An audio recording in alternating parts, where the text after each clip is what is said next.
Hi everyone, it's Peggy from Peggy's Tropical Garden. Glad you could join me today.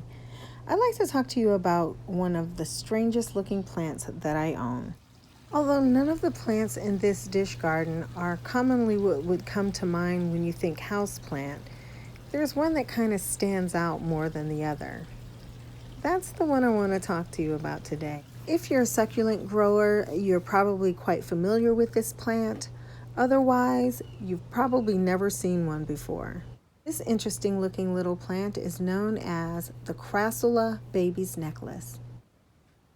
This crassula is quite hardy and it has chunky, tightly packed, stacked leaves that resemble beads. It is a hybrid cross of the Crassula perforata and the Crassula rupestris, both of which are native to South Africa.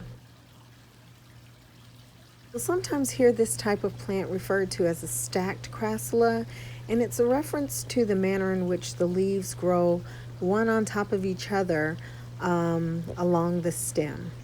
If the wonky growth pattern and coloration isn't enough to get your attention, how about this? Yes, it has tiny little flowers that look like baby's breath or a small bouquet. Here's a picture I took earlier before the blooms began to dry. At full growth, this plant is only 6 to 12 inches. So the bouquet of flowers that you see, the blooms, are smaller than a dime. Like most crassula, it typically blooms in fall. This plant is drought tolerant and can tolerate some cold temperature. It prefers bright filtered light. In U.S. zones 9A to 11, it can be grown outdoors. Although I live in zone 11, I have chosen to grow mine indoors under a grow light. Excellent houseplants and form trails so they can be grown in hanging baskets. As the plant grows, it randomly forms offsets, as you can see here. Propagating this plant is very easy. You simply cut off one of the plantlets, or you can cut a stem and just sit it down in the soil, and soon it will root.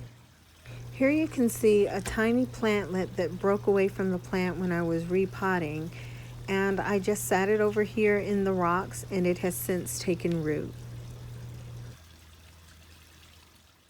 Like most succulents, this crassula should be grown in porous, well-draining soil, and the plant should be watered thoroughly only when the soil has become dry. And there you have this beautifully odd and quirky plant, the Crassula Baby Necklace. Hope you enjoyed this close-up look. Don't forget to like and subscribe, and most of all, make sure you take time out to do something fabulous in your garden. Bye-bye.